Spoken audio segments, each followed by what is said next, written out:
rape threats, death threats made even against recently a woman whose only crime was to support an X Factor contestant. Does social media reveal men's hatred for women? Well, so first of all, let's just start at the top. Does social media reveal men's... I mean, absolutely, of course it does. And we've known that these attitudes are out there for a long time. And social media does exactly that. It's always done that. It takes all these opinions from around the world.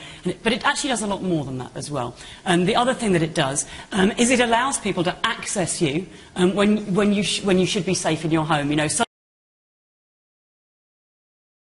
because of what you said to Milo over here? Well, not because, I mean, many of them were from Milo, many of them were egged on by him, many of them were encouraged by him, many people were retweeting him, you know, my head photoshopped onto unattractive bodies, this kind of thing, pictures of me manipulated to look horrible or whatever. And the fact is that I'm not the first or the last person to have been on the receiving end of this kind of onslaught, and these are not people questioning what it said. From Milo and from a group of people that he supports and encourages, and you know. Okay, Milo. It's about time to address it. What have you turned into?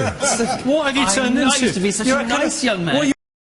Take the camera off it. Not only, outrageous. This is not only free speech. Not only... Speech doesn't mean that it's not outrageous. Well, we'll talk about your free speech about Tim Hunt in a minute. Not only are men the primary victims... This is the man who Not only are men the primary victims of this, but women are the primary perpetrators. Wait, let him finish. Now, it's interesting, isn't it? Why should we let him finish? How much time are you getting? Okay. How much time are you giving him? Connie. This is the man who went on Twitter recently and said he wanted somebody assassinated.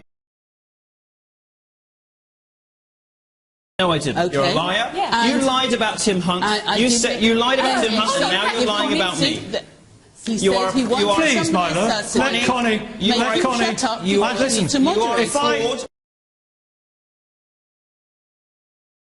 That if we want young people to speak out and to feel comfortable expressing themselves, then what we need to do is make the internet a place where they can do so. That means bringing in sensible laws and training the police to deal with these kind of things. And there's a sort of echo in the background. I'm going to come to you in a minute, and Connie, I'm going to come to you for a nice little bit in a minute. We need the police to be trained how to deal with this. We need straightforward training on when to act and when not to act, to make sure that the worst things, the rape and the death threats, the horrific harassment and abuse is dealt with. And I think that when we see a few high-profile individuals, perhaps including some in this studio, locked up, it'll be time for other people to back off. Okay, and I very much look forward to that day.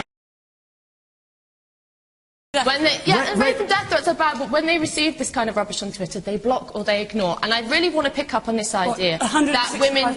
Please, Kate, let us... It's very telling that's kind of, you know, this is what happens. Middle-class women decide that they want to take on the plight of women and that women are victimised, women can't handle the internet. It's absolutely ridiculous and disgusting and sexist and patronising to say that women can't handle the internet. The internet should never be a safe space. The internet women should be able to experience everything about public life. We fought for that throughout history, and here's somebody who wants to shut us away from it. Okay, well listen, here's the plan. Milo just called for somebody to be assassinated. Twitter essentially struck him off. He's saying he didn't. Yeah. No, I didn't. What was the tweet? Of course, he's lying. What was the tweet? What was the wording of the tweet? What did it say? So, actually, we don't need to believe everything he's saying. Please make it quick comments. We're coming to the end. Quick comments. Yeah, I think ladies over here who suffered this abuse and all other women and men, and just for people to say things like, oh, just block them, just delete them, just ignore it. It's terrible. Like, they've been abused. They need to be held accountable for that.